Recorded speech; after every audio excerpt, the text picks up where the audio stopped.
home exercise program for the Catskills. Okay, first thing we talked about was just going up and down the stairs with some speed. Again, we need to be careful because we're always talking about the protection of the lower extremity and your body, so you don't want to be doing too many of them and then have the knee collapse. So the first thing you're going to do is just going to work up and down the stairs. I think today you did 2 of them and you started feeling a little fatigued. Each week you want to see if you can do 1 more repetition. Going up the stairs, down a couple times. That's kind of like a warm-up. First exercise we talked about was the step-ups, okay? So I'm going to, because it's from this angle, but I think we decided from the beginning you're going to do it from this step, because the depth of it is a little lower. But what the exercise looks like is with the left leg on the step, you want to use the extremity to pull you up. We're not pushing with the other leg, okay? We are going to use the banister for just support. We don't cup, because when we cup, we tend to pull. We're going to just keep it here for balance. So the exercise looks like this. Step 1, or the regression, or the easiest version of it, is you're leaning over it, and you're bringing your body up, getting that last degree of knee extension. That little bit of knee extension is very important. And then you can put this foot on the step, then you're going to shift back over, and then you're going to lower yourself very slowly. So all the work is being done by the left extremity. There's no push up here and there's no pull up here. The progression of that is then, same exercise, just what you're going to do with this leg. You're leaning over it, you pull it up, get that knee extension. You don't put this foot on the step, then you come back down. You just touch, you don't shift the weight over. You just touch and come right back up. Okay? So that's exercise 1. How many repetitions? Again, we talked about more about fatigue. Now again, when you're dealing with nerve regeneration, you don't want to over fatigue it. So you want to get to a point where you feel like, oh, you got some work, you feel it, and you live to fight another day. You may find out the next time you do this that you could have done more, or you did too much. You're going to have to figure that one out. That's exercise 1. Exercise 2, and the way I would suggest you do this, you go bing, bang, boom, like right from one to the other, because we're going to do different muscles working. The second one is going to be for the calf.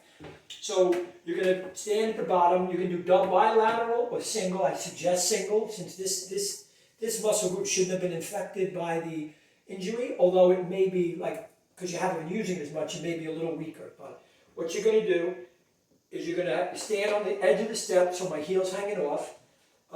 Again, for balance, you're going to drop the heel down and then come all the way up. Hold it for a second and come down slower. So there's 2 versions to this exercise. There's the concentric and eccentric. Concentric is when you're coming up on your toes. So anytime you're doing a concentric, you can go quickly through the range of motion. So you come up quick. Whenever you do the eccentric, you want to go as slowly as possible. So like somebody who's doing bicep curls, I would tell them to curl it up on a count of 2, would be 1, 2, go down on a count of 4. This is concentric as the muscle shortening. This is eccentric as the muscle's lengthening. So it would be 1, 2, 1, 2, 3, 4. Similarly, here it would be come up 1, 2, down 1, 2, 3, 4, up 1, 2, just like that. You do it 1 set to fatigue. Probably in the beginning, 10 would probably be pretty good. Third exercise. So you did bing, you did bang. Third exercise we talked about were real elevated single leg squats. So you're going to start by a staircase. This is a perfect spot for it. Matter of fact, I might suggest, just for this, so bring a chair here, so you don't have the hand behind you for support. So the left leg, the work leg is the leg in front. The leg up top isn't really doing work. However, the leg up top is what gets a stretch. And like we discussed, that's often the limiter. So what you're going to do, you're standing in this position. You want to make sure the foot is far enough forward so that when you bend your knee is not coming outside your footprint. You have to play with that. And what's nice about this is you have boxes. You can know which box you need to be in. So finger on here just for support, for balance. You're going to just drop down like we talked about genuflect, called the genuflect exercise. I tend to like to keep my hand on my hip, so it reminds me to stay kind of neutral as opposed to rotated. And I just drop down. Now the other thing that's nice about this, you do have a step here. This could be your goal, to get that knee to touch.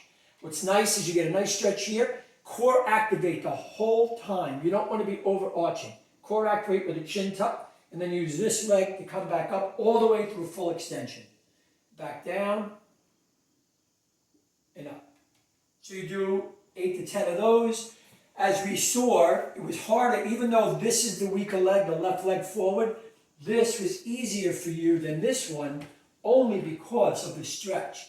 The stretch is going to be very helpful though. That's why on this exercise, I want you to do both sides. Really important. Same thing. Core, chin tuck, core activate, dropping down. Hold it for a second, maybe breath in, out. When you're doing the right, I would suggest that. And at the deepest point where you're feeling that stretch in the left, I want you to breathe in, breathe out, then come up. You don't have to necessarily do that the other way. You could. So that's the exercise I want you to work on now. Just those three. So you're going to do your warm-ups, with however you want it to be. You can do exercise 1, exercise 2, exercise 3. Then take a break. What I suggest you do, after you do those, sit down in the chair, sitting up straight, and just take 10 to 15 deep, mindful breaths.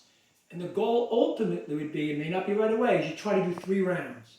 So in between each set, which is A, B, and C, you're sitting and taking 15 to 20 breaths. And then we can talk about stretches, but that's the program for now. There is one more exercise we're going to have to add, but I don't want to do it yet. Very good. Okay.